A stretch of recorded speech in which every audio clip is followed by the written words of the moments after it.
اللہ الرحمن الرحیم الیوم اکملت لکم دینکم واتممت علیکم نعمتی ورضیت لکم الاسلام دینا صدق اللہ مولانا العلی العظیم وبلغنا رسولہ النبی الأمی الکریم ونحن علی ذلک لمن الشاہدین والشاکرین والحمد للہ رب العالمین۔ انتہائی واجب الاحترام سامعین ذی احتشام، حسب وعدہ گزشتہ جمعۃ المبارک پہ جیسے میں عرض کر کے جہاں سے آپ سے رخصت ہوا تھا کہ آئندہ جمعۃ المبارک پہ اللہ رب العزت نے اگر توفیق عطا فرمائی تو رسول کائنات فخر موجودات خلاصہ کائنات صلی اللہ علیہ وآلہ وسلم کی من جملہ صفات میں سے جو سب سے نمایاں صفت ہے ختم نبوت، اس کے عقلی اور نقلی دلائل کی روشنی میں اسے ثابت کرنے کی اور اسے آپ کے سامنے پہنچانے کی کوشش کروں گا۔ سو ایفائے عہد کے توفیق ملنے پہ اللہ رب العزت کا سپاس گزار ہوں۔ خلاق کے عالم نے اس وعدے کی تکمیل اور اس کی ایفا کے لیے مجھے موقع مرحمت فرمایا۔ اس اظہار تشکر اور اس اظہار سپاس کے بعد قرآن مجید فرقان حمید کے 6ویں پارے کی سورہ المائدہ کی دوسری آیہ کریمہ کا ایک حصہ خطبے کے اندر میں نے تلاوت کرنے کا شرف حاصل کیا ہے۔ اس کا ترجمہ انشاءاللہ اپنے وقت پہ بعد میں عرض کرتا ہوں۔ سب سے پہلے تمہیدی گفتگو آپ حضرات سے سماعت فرما لیں، بہت ہی خاص گفتگو ہے۔ اللہ رب العزت نے اس دنیا میں جو اپنا تعارف فرمایا ہے وہ 2 قسم کی صفات کے ساتھ کیا ہے۔ 2 قسم کی صفات کا استعمال فرما کے اللہ کریم نے اپنا تعارف اپنے بندوں سے کروایا ہے۔ اپنا تعارف اپنے بندوں سے اللہ کریم نے 2 صفات کے ذریعے کروایا ہے۔ اس کی مہربانی ہے، وہ اپنے آپ کو پردے خفا کے اندر رکھتا، چھپا کے رکھتا، کسی کو اپنی معرفت دیتا ہی نہ، کسی کو پتہ ہی نہ چلتا کہ ہمارا رب کون ہے، کون ہمیں پال رہا ہے، کسی کے علم کے اندر اور وہم اور گمان اور خیال کے اندر ہی نہ آتا کہ ہمیں رزق کون دے رہا ہے، ہم مرزوق تو ہیں، ہمارا رازق کون ہے۔ کسی کو اس بات کا علم تک نہ ہونے پتہ اور اس علم کی ہوا تک نہ لگتی کہ ہم دنیا کے اندر آئے ہیں مخلوق بن کے، ہمارا خالق کون ہے۔ تو اللہ رب العزت نے مہربانی فرمائی، کرم فرمایا، لجپالی فرمائی اور کریمی فرمائی، اپنی رحمت کاملہ کا اظہار کرتے ہوئے اپنے بندوں کو اپنا تعارف اپنی 2 قسم کی صفات سے کرایا۔ ایک قسم کی صفات ہیں اللہ کی صفات جلالیہ اور ایک قسم کی صفات ہیں اللہ کی صفات جمالیہ۔ اللہ رب العزت کبھی اپنے جمال کی صفات کے ظہور کے ساتھ بندوں کو اپنا تعارف کراتے ہیں، کبھی اپنی صفات جمال کے علاوہ جلال کے ذریعے اپنے بندوں کو اپنا تعارف کراتے ہیں۔ میں مثال عرض کر دیتا ہوں، سورہ فاتحہ شریف جب شروع ہوتی ہے تو سب سے پہلے کیا آتا ہے؟ الحمدللہ رب العالمین۔ آگے کیا ہے؟ الرحمن الرحیم۔ یہ 2 صفات ہیں، بلکہ ان 2 آیات مقدسہ کے اندر 3 صفات ہیں۔ ایک صفت ہے رب کی، ایک رحمان ہونے کی، ایک رحیم ہونے کی۔ رب کس کو کہتے ہیں؟ جو پالنے والا ہو، جو بے یار و مددگار نہ چھوڑنے والا ہو، جو ہر ذرہ نامقدار کو نقطہ کمال تک پہنچانے والا ہو، جو ہر مخلوق کی، ہر فرد کی، ہر قسم کی ضرورت کو کمال انداز میں پورا فرمانے والا ہو، اس کو رب کہتے ہیں، اس کو پالن ہار کہتے ہیں، اس کو پالنے والا کہتے ہیں۔ جو تیرا اور میرا رب ہے وہ صرف تمہیں اور مجھے ہی نہیں پال رہا، وہ رب العالمین ہے۔ پورے جہانوں کے اندر جہاں جہاں اس کی مخلوقات موجود ہیں، سب جہان والوں کی مخلوقات کے ایک ایک فرد تک اس کی ایک ایک ضرورت کو بکمال ہی بتمام ہی پورا فرما رہا ہے، اس لیے وہ رب العالمین ہے۔ آگے بات کیا عرض کرنا چاہتا کہ رب کی صفت ہو، رحمان کی صفت ہو، رحیم کی صفت ہو، رزاق کی صفت ہو، یہ ساری صفات وہ ہیں جن کو صفات جمالیہ کہا جاتا ہے۔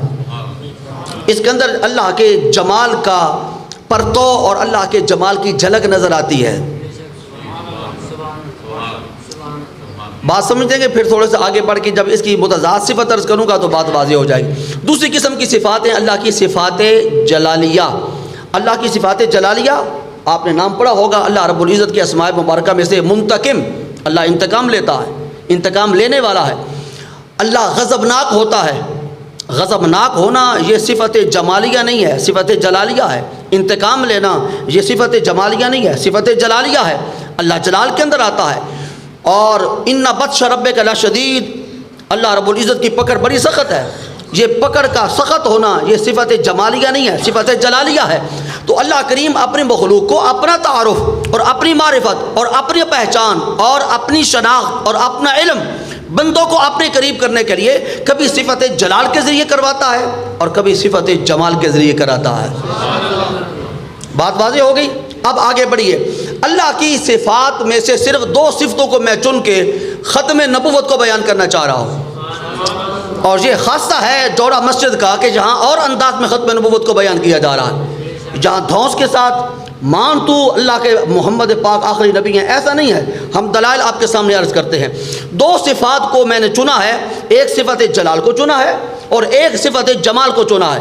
2 صفات کا انتخاب کر کے میں رسول کائنات آخری پیغمبر محمد پاک صلی اللہ علیہ وآلہ وسلم کو دلائل عقلیہ اور دلائل نقلیہ کے ساتھ ثابت کرنا چاہ رہا ہوں، اور شاید اس طرح کا بیان ختم نبوت پہ میں اپنی علمی کوئی دھاک نہیں آپ پہ بٹھانا چاہ رہا۔ میں کتنے علم کے پانی کے اندر ہوں آپ کو سارا پتہ ہے، عرصہ دراز سے آپ مجھے سن رہے ہیں، لیکن اس طرح کا انداز میں آپ نے ختم نبوت آج تک نہیں سنی ہوگی جس ختم انداز میں ختم نبوت یہ فقیر آپ کے سامنے عرض کرنے لگا ہے جناب۔ تو ایک صفت ہے اللہ کی صفت جلالیہ، ایک صفت ہے صفت جمالیہ۔ ان 2 صفات کو لے کے میں ختم نبوت کو بیان کرنے لگا ہوں، ذرا دھیان سے سنیے گا۔ اللہ کی صفت جمالیہ میں سے ایک صفت ہے صفت رحمت۔ رحمت، اللہ رحمت کرتا ہے، رحم کرنے والا ہے، رحمان بھی ہے، رحیم بھی ہے۔ دنیا کے اندر بھی رحم فرما رہا ہے، آخرت میں بھی رحم فرمائے گا۔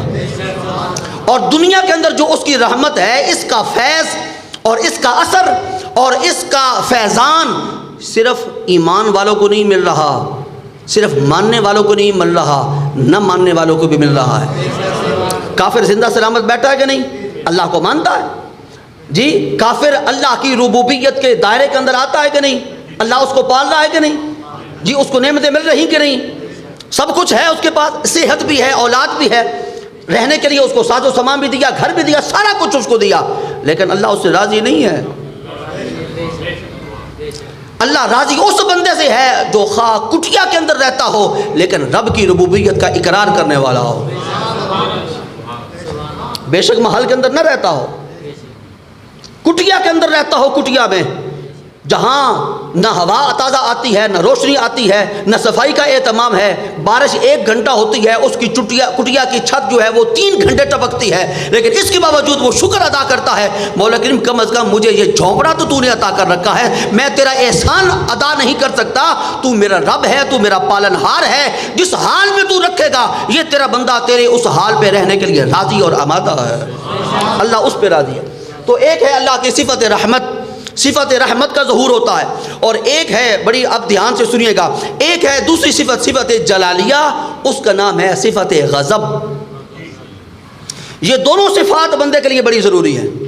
اگر بندے کے دل کے اندر سے اللہ کی صفت غضب نکل جائے تو نتیجہ کیا نکلے گا؟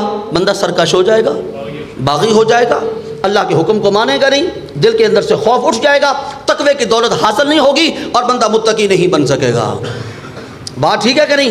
گھر کے اندر رہتے ہوئے چھوٹا بچہ اگر کوئی اینکی پھینکی کر جاتا ہے تو والدہ کیا کہتی ہے؟ شام کو ابو کو آ لینے دو، میں تیری شکایت ابو سے لگاؤں گی جی۔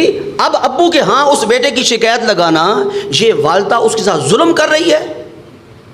کیوں کر رہی ہے؟ تربیت کے لیے، تاکہ بیٹا آئندہ کے لیے سنبھل جائے۔ تو وقتی طور پر جو والدہ جو بہت زیادہ شفیق اور مہربان ہے، وہ اس لیے اپنی صفت رحمت کو ایک طرف کر رہی ہے اور صفت غضب کو سامنے لا رہی ہے، تاکہ میرے بچے کی اصلاح ہو جائے، معاشرے کو میں ایک خوبصورت انسان دینا چاہتی ہوں۔ اب سمجھ آئی بات کو کہ اللہ کا غضب بھی انسان کے لیے مفید ہے۔ میں نے بہت آہستہ سے کہا ہے، اللہ کی صفت غضب بھی انسان کے لیے بڑی غضب کی مفید ہے۔ اللہ کا منتقم ہونا یہ بھی انسان کے لیے بڑا، وقتی طور پر اللہ کریم دنیا کے اندر اگر انتقام لے لیتے ہیں تو آخرت کے انتقام سے بچا لیتے ہیں، تو یہ تو سراسر رحمت ہے، یہ تو سراسر رحمت ہے۔ یہ تو سراسر رحمت ہے۔ آگے بات جی، میں ذرا ڈسٹرب ہوتا ہوں گفتگو سے، گفتگو کرنے سے پرہیز کیا جائے، میں قرآن اور حدیث بیان کر رہا ہوں۔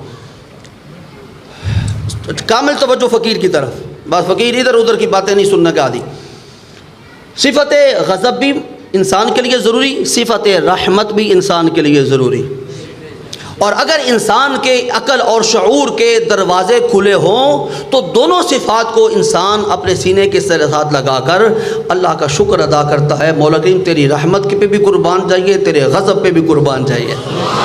تو اگر غضبناک نہ ہوتا تو میں تو بہک جاتا، میں تو راندہ درگاہ ہو جاتا، میں تو شیطان کے چنگل کے اندر پھنس جاتا، میں تو خواہشات نفسانیہ کے دلدل کے اندر پھنسا ہوا ہوتا، میں تو سگے دنیا ہوتا، مجھے کسی شے کی پرواہ ہی نہ ہوتی، میرے دل کے اندر خیال ہی نہ ہوتا۔ اور ایک بات آگے بڑھ کے پھر عرض کروں گا، انسان کو اگر صفت غضب سے کوئی حصہ نہ ملا ہوا ہوتا، انسان اپنی اولاد کی تربیت نہ کر سکتا، انسان اپنی اولاد کی تربیت نہ کر سکتا۔ یہ اللہ کی صفت غضب میں سے کچھ حصہ اللہ کریم نے انسان کو عطا کیا ہے، جس کی بنیاد پر وہ اپنے اولاد کی تربیت کرتا ہے، اور تربیت اتنی ہی ضروری ہے انسان کے لیے جتنا سانس ضروری ہے۔ اگر تربیت نہ ہو تو بس انسان اور جانور کے اندر کچھ فرق نہیں ہے۔ بڑے بڑے کو ہم نے دیکھا ہے کہ ان کی تربیت کرنے والا کوئی نہیں تھا، وہ بہک گئے اور ان کی تربیت کسی نے نہیں کی۔ بہت چھوٹے چھوٹوں کو ہم نے دیکھا کہ تربیت کرنے والے تھے، ہاتھ ان کو پکڑا کر اس وقت ان کو مسجد کے اندر لے کے جانا انہوں نے شروع کیا جس وقت ان پر نماز فرض بھی نہیں ہوئی تھی۔ آج وہ اپنے والدین کو دعا دیتے ہیں کہ وہ بچپن میں سحری کے وقت اٹھا کر ہمیں مسجد کی طرف ہمارے والدین لے کے جایا کرتے تھے، ہم ان کی قبر کے لیے بھی دعا کرتے ہیں اللہ کریم انہیں کروڑ کروڑ چین عطا فرمائے، ہمیں نمازی بنا گئے۔ یہ صفت غضب ہے۔ دونوں آنکھیں چاہیے۔ آپ اپنے معاشرے کے اندر جس وقت گفتگو فرماتے ہیں تو بات ایک کرتے ہیں کہ اولاد کو نوالا سونے کا کھلانا چاہیے، لیکن تربیت کے لیے شیر کی آنکھ سے دیکھنا چاہیے۔ زیادہ پیار بھی اچھا نہیں ہوتا اولاد کے لیے، کبھی کڑوی گڑتی دینا پڑتی ہے، کبھی زخم زیادہ ہو جائے تو حکیم صاحب جو ہیں وہ جراحی کے آلات لے کر زخم کو کریدتے ہیں اور فاسد مادوں کو اندر سے نکالتے ہیں۔ استاد اگر سزا دیتا ہے تو اس سزا کے اندر بھی استاد کی محبت ہوتی ہے۔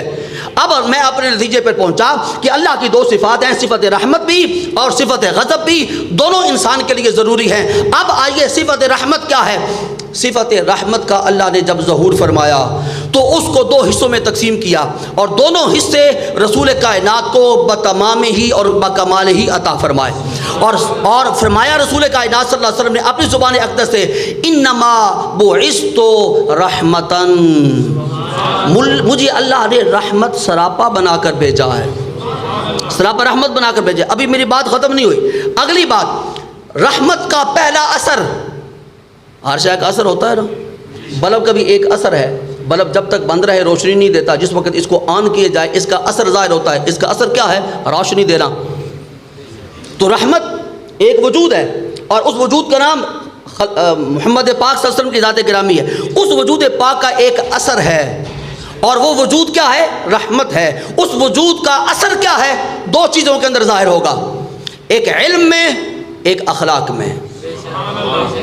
میں نے عرض کیا ہے، ختم نبوت کو بیان کرنا چاہ رہا ہوں، ایک علم میں، ایک اخلاق میں۔ اوپر اللہ کی دو صفات، ان دو صفات میں سے ایک صفت کو چنا، نام رکھا رحمت۔ رحمت کا مجسم شکل میں اگر کسی نے دیکھنا ہو دنیا میں تو وہ رسول کائنات کو دیکھے، کیونکہ قرآن پاک نے بھی ان کے بارے میں فرمایا وما ارسلناک الا رحمتا للعالمین۔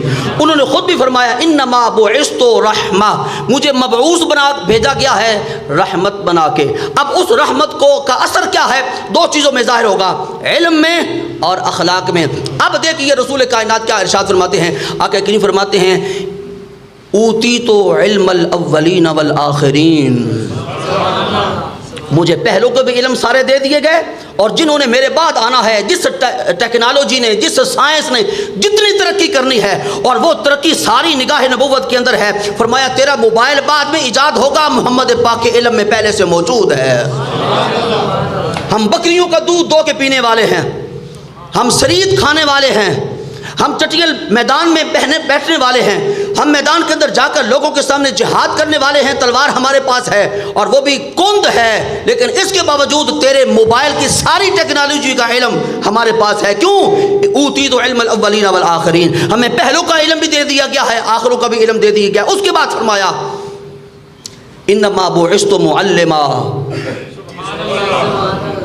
علم مجھے معلم بنا کے بھیجا گیا ہے، مجھے گداگر بنا کے نہیں بھیجا گیا کہ میں لوگوں کے سامنے اپنے ایمان کو بیچتا رہوں اور ایمان بیچ کر اس سے سودا، اس سے اپنے گزر اوقات کرتا رہوں، اور نہ ہی مجھے شاگرد بنا کے بھیجا گیا ہے۔ میں دنیا کے اندر پیدا بعد میں ہوا ہوں۔ اللہ کریم نے اولین اور آخرین کے علوم سارے محمد پاک کے سینے کے اندر جمع پہلے فرما دی ہے۔ میں پیدائشی علامہ ہوں، میں پیدائشی عالم ہوں، اس لیے کہ دنیا کے اندر میرا کوئی استاد نہیں ہے، میں نے کسی کے سامنے زانو تلمذ طے نہیں کیے ہیں، اس لیے میری شان کو قرآن پاک نے بیان کرتے ہوئے سورہ الرحمن کے اندر فرمایا الرحمن، رحمان کون؟ رحمان علم القرآن، جس نے قرآن سکھایا۔ بھائی کسے سکھایا؟ تجھے سکھایا رحمان نے کلام؟ مجھے رحمان نے کلام سکھایا؟ نہیں سکھایا تو کسے سکھایا؟ فرمایا الرحمن علم القرآن خلق الانسان، اللہ کریم نے الانسان محمد کو تخلیق کیا اور تخلیق کر کے اپنے پاس لامکان کی خلوتوں کے اندر رکھا اور علم القرآن کا ایک تسلسل جاری کیا، اور دنیا کے اندر بھیجنے سے پہلے سارا قرآن سکھاتے رہے۔ دنیا کے اندر جب محمد پاک آئے تو وہ انہوں نے آ کے اعلان کیا میں پڑھنے کے لیے نہیں آیا، انما بعثت معلما، میں پڑھانے کے لیے آیا ہوں۔ انما بعثت معلما، صفت رحمت اور صفت رحمت کا پہلا اثر علم کی شکل میں، اور یہ علم رسول کائنات فرماتے ہیں آدم علیہ السلام سے لے کے عیسیٰ علیہ السلام تک جن انبیاء کو اور جن رسولان اعظام کو اللہ کریم نے جو جو علوم عطا فرمائے ہیں وہ سارے علوم اکٹھے کر کے اللہ کریم نے سرکار فرماتے ہیں آمنہ کے سینے کے اندر رکھے ہیں۔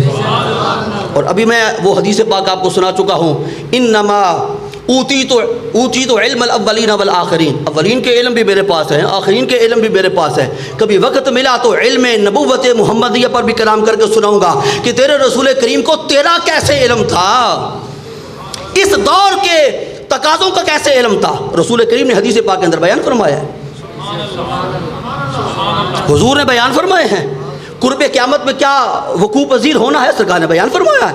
تیرے میرے معاشرے کے اندر بسنے والی خواتین نے کیسا لباس پہننا ہے رسول کائنات نے بیان فرمایا ہے، حتیٰ کہ ابھی تک تیری سائنس وہاں تک نہیں پہنچی جہاں تک رسول کریم نے اپنے سٹیٹمنٹ جاری فرما دی ہے۔ فرمایا تیری سائنس اس حد تک ترقی کرے گی کہ تو گھر کے اندر واپس پلٹے گا تو در و دیوار تجھے بول کر بتائیں گے کہ تیرے جانے کے بعد تیرے گھر کے اندر کیا ہوا ہے۔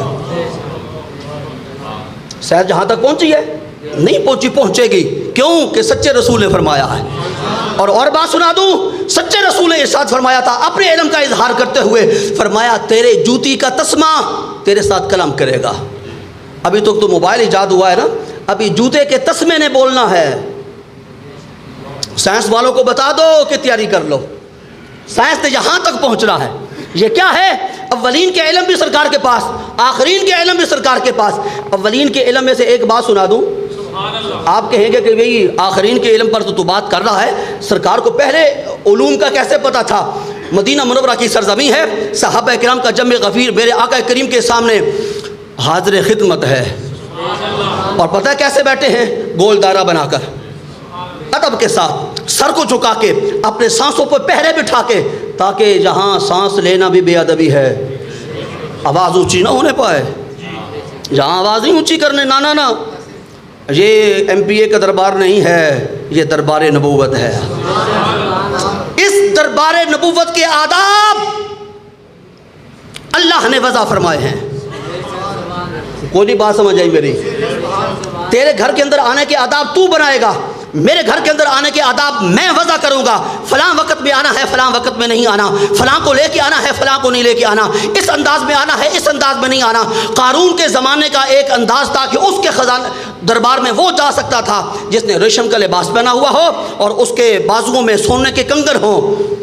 بس قارون صاحب آپ کے دربار میں پھر غریب تو نہیں آ سکتا نا،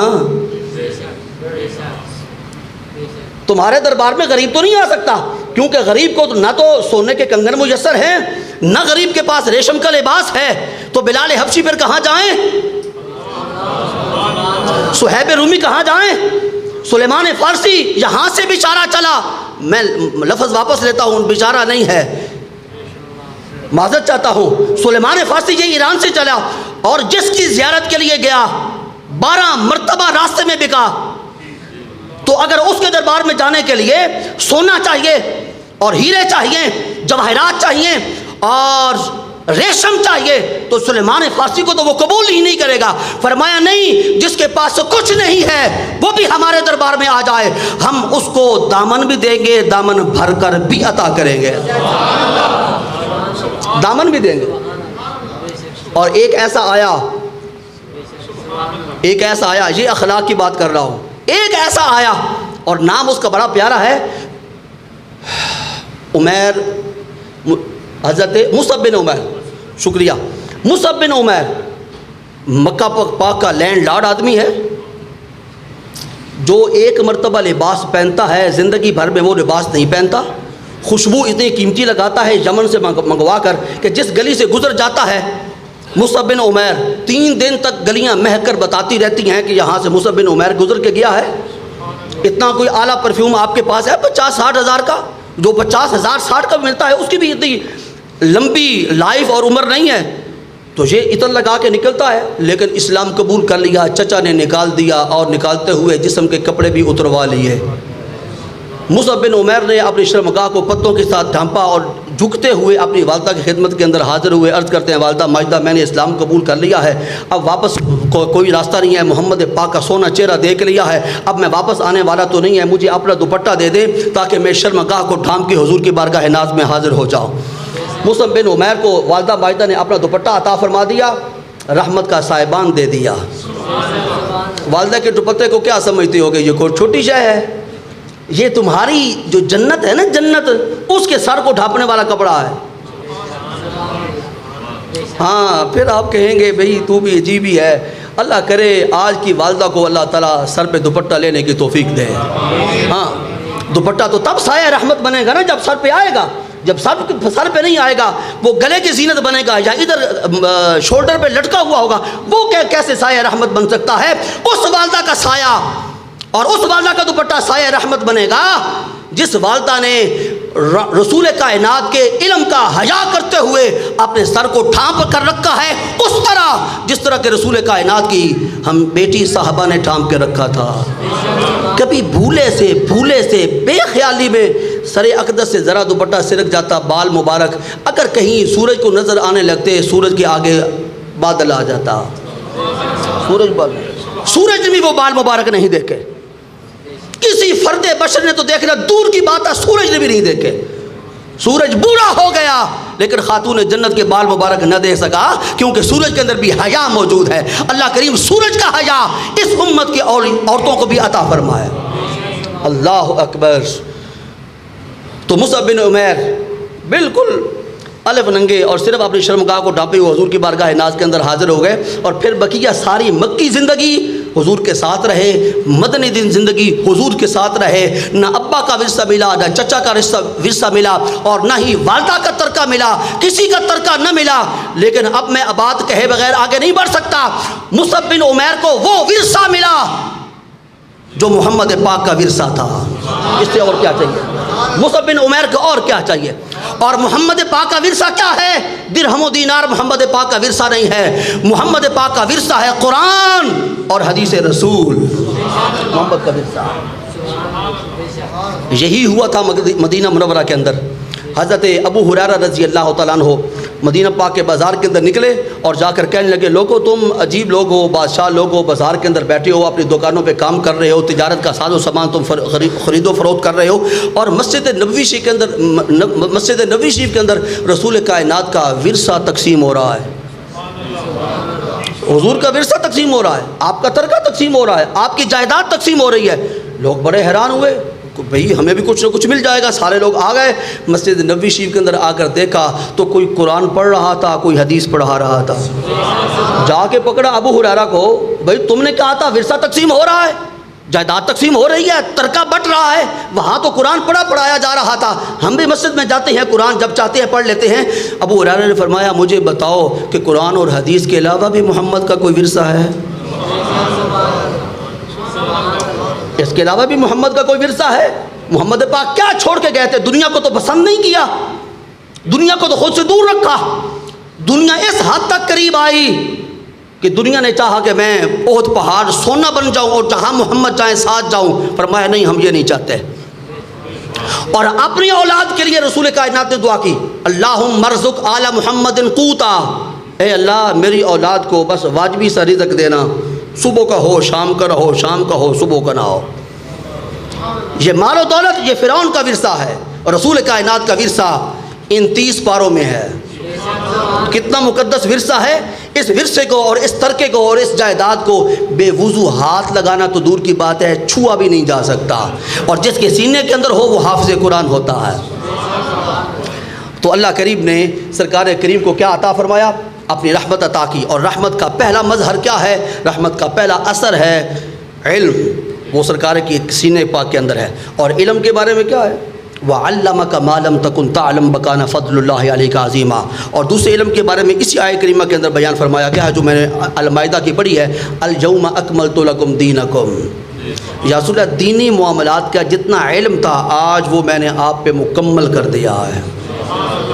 آج میں نے مکمل کر دیا. وَرَضِيتُ لَكُمُ الْإِسْلَامَ دِينًا. اور اسلام کو بطور دین کی اللہ فرماتا ہے میں نے تمہارے لیے پسند فرما لیا ہے. اب اسلام کے اندر رہتے ہوئے کوئی بندہ اپنی نئی نئی راہیں نکالتا رہے تو بے شک نکالتا رہے. اللہ کا پسندیدہ دین اور اسلام وہ ہے جو محمد پاک عطا فرما گئے ہیں. اگلی اور آخری بات اور اس کے بعد پھر اجازت، اور یہ موضوع آئندہ جمعے پر منتقل ہو رہا ہے. دوسری بات، رحمت کا دوسرا اثر، رحمت کا وہ اخلاق ہے. اور اخلاق کی 3 قسمیں ہیں. ایک اخلاق حسنہ ہے جو میرے پاس اور آپ کے پاس ہے، اور کسی وقت ہم اس اخلاق حسنہ سے بھی ہاتھ دھو بیٹھتے ہیں. اکثر ہاتھ دھو بیٹھتے ہیں. بس ذرا آتے ہوئے کسی نے پیچھے سے گاڑی کا ہارن بجایا، ہمارے اخلاق حسنہ گاڑی کے آواز اس ہارن کے ساتھ ہی رفو چکر ہو گئے. بھائی صبر بھی کسی شے کا نام ہے. صبر اخلاق حسنہ میں شامل ہے. صبر اخلاق حسنہ میں شامل ہے. چلے خیر، اب آپ کی تہذیب ہے، آپ کا تمدن ہے، آپ سویلائزڈ لوگ ہیں، جو چاہیں آپ کا کریں، جو چاہے آپ کا حسن کرشمہ ساز کرے. مولوی بیچارہ کون ہوتا ہے آپ کو تہذیب سکھانے والا؟ مولوی تو خود تہذیب سے نہ آشنا ہے. لیکن اخلاق حسنہ یہ اخلاق کا پہلا درجہ ہے. دوسرا درجہ اخلاق کا اخلاق کریمانہ. اخلاق کریمانہ، اخلاق حسنہ حضرت موسیٰ علیہ السلام کو عطا ہوئے. اس کا ذکر 6 پارے کے اندر موجود ہے. وَكَتَبْنَا عَلَيْهِمْ فِيهَا أَنَّ النَّفْسَ بِالنَّفْسِ وَالْعَيْنَ بِالْعَيْنِ وَالْأَنْفَ بِالْأَنْفِ وَالْأُذُنَ بِالْأُذُنِ وَالْجُرُوحَ قِصَاص. یہ اخلاق حسنہ ہے. اخلاق حسنہ یہ آخری بات ہے اور بڑی علمی بات ہے. اور دوسرے اخلاق اللہ کریم نے اس سے اوپر درجے کے عطا فرمائے. وہ کس کو ملے؟ حضرت عیسیٰ علیہ السلام کو. حضرت عیسیٰ علیہ السلام کی انجیل مقدس کے اندر لکھا ہوا ہے، اور آپ نے اپنی حواریوں کو سبق دیتے ہوئے فرمایا کہ میرے حواریوں، اخلاق حسنہ سے اگلا درجہ اخلاق کریمانہ ہے، اسے اپنانا ہے. عرض کی حضور اخلاق کریمانہ کیا ہے؟ فرمایا اگر کوئی تمہارا بھائی غصے کے اندر آ کر تمہاری ایک گال پہ تمانچہ رسید کر دے تو جواب میں تمانچہ نہیں مارنا، دوسری گال آگے کر دینی ہے. ایثار کرنا ہے، ایثار کرنا ہے. میں گجرات کے نوجوانوں سے نہیں عرض کر رہا، ایثار کرنا ہے. یہاں کوئی ذرا چٹکی کاٹ کے دیکھے تو صحیح، پھر دیکھے کہ میری اندر آگ کتنی ہے. حالانکہ اللہ نے انسان کے اندر آگ کا چوتھا حصہ رکھا تھا. اب جس انسان کو دیکھے وہ سر سے لے کے پاؤں تک آگ ہی آگ نظر آتا ہے. بھئی مٹی کہاں گئی؟ پانی کہاں گیا؟ ہوا کہاں گئی؟ ان کی تاثیرات کہاں گئی؟ صرف آگ ہی آگ ہے. اللہ اکبر. مسلمان کو غور کرنا چاہیے کہ میں کس لیے بنایا گیا تھا، کس لیے بھیجا گیا تھا، میری تعلیمات کیا تھیں، میرے پاک پیغمبر کا اسوہ کیا تھا. تیرے پیغمبر کا اخلاق وہ اخلاق حسنہ نہیں تھا، اور وہ اخلاق کریمانہ بھی نہیں تھا. اس اخلاق کو بیان کرتے ہوئے 29ویں پارے کے اندر قرآن پاک نے فرمایا نون والقلم وما یسطرون ما انت بنعمت ربک بمجنون وانک لعلی خلق عظیم. یہ آخری درجہ ہے اخلاق کا. اس سے اوپر کوئی اخلاق کا درجہ نہیں ہے. اس اخلاق کے درجے کے اندر جو آنکھ پھوڑے گا اس کے بدلے میں آنکھ نہیں پھوڑی جائے گی، بلکہ جو پتھر مارنے والا ہوگا اسے پتھر اٹھا کر دیے جائیں گے اور ساتھ دعا دی جائے گی. ساتھ دعا دی جائے گی. سمجھ آ گئی؟ اس مقام پر رسول کائنات نے فرمایا مجھے علم بھی دیا گیا اور اولین اور آخرین کا علم دیا گیا. اور انما بعثت لاتمم مکارم الاخلاق. میں مکارم اخلاق کی تکمیل کے لیے آیا ہوں، اور مکارم اخلاق کی ڈیفینیشن کیا ہے؟ مکارم اخلاق سے مراد اخلاق عظیمہ ہیں، جس کا اللہ کریم نے رسول کائنات کو مالک بنا کے بھیجا ہے۔ اب علم بھی سرکار پہ منتہی اور اخلاق بھی سرکار کے اوپر جا کر منتہی۔ جب علم بھی کامل ہو گیا، اخلاق بھی مکمل ہو گئے، یہ دو چیزیں ہوں تو انسان مکمل بنتا ہے۔ جس رسول کی تعلیمات میں دونوں چیزیں کامل شکل کے اندر موجود ہوں، اس کے بعد نہ علم کی ضرورت ہے نہ اخلاق کی ضرورت ہے، بس وہ پیکر علم اور پیکر اخلاق آ گیا، اس لیے اللہ کریم نے نبوت اور رسالت کا دروازہ ہمیشہ ہمیشہ کے لیے بند کر دیا۔ ویسے میرا موضوع ہو مکمل گیا ہے، اگر آپ نے سمجھ لیا ہو نا، میرا موضوع مکمل ہو گیا۔ بھائی جب حسن بھی اپنے نقطہ کمال تک پہنچ جائے، گلاس میں نے مثال دی تھی، گلاس پانی کا آپ لبالب بھر دیں تو اس کے بعد اوپر بھرنے والے کو آپ بے وقوف کہتے ہیں نا، بھائی پانی کو ضائع کر رہا ہے۔ جس وقت نبوت کا سارا پیمانہ اور رسالت کا سارا پیمانہ اللہ نے بھر دیا، پیچھے گنجائش ہی باقی کوئی نہیں رہی۔ جب گنجائش کوئی نہیں تو کانا کوئی آئے تو ہم اس کو کیا کریں گے، اندھا کوئی آئے تو ہم اس کو کیا کریں گے۔ رسول کائنات تو وہ تھے، نابینا حضور کی بارگاہ اقدس کے اندر حاضر ہوا، سرکار کریم نے اسے دعا تلقین کی، فرمایا جا مسجد کے اندر اور جا کر 2 نفل پڑھ، 2 نفل پڑھنے کے بعد میرا واسطہ اللہ کی بارگاہ میں پیش کر۔ یہ دعا مجھے یاد ہے، ساری یاد ہے، لیکن وقت کے اندر گنجائش نہیں ہے کہ میں آپ کو عرض کرتا۔ وہ نابینا صحابی اسی وقت اٹھے اور مسجد کے اندر جائے گئے، وضو کیا، وضو کرنے کے بعد 2 نفل ادا کیے، اور 2 نفل ادا کرنے کے بعد اللہ کی بارگاہ میں اللہ کے سونے محمد کا واسطہ پیش کیا۔ صحابی بیان کرتے ہیں کہ ابھی دعا سے فارغ نہیں ہوئے تھے، اللہ نے بینائی عطا فرما دی،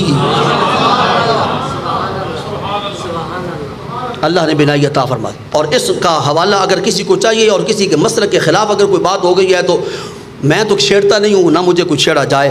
اللہ مجھے اور آپ کو عمل کی توفیق عطا فرمائے اور سرکار کی معرفت عطا فرمائے۔ وما علیہ الا البلاغ المبین۔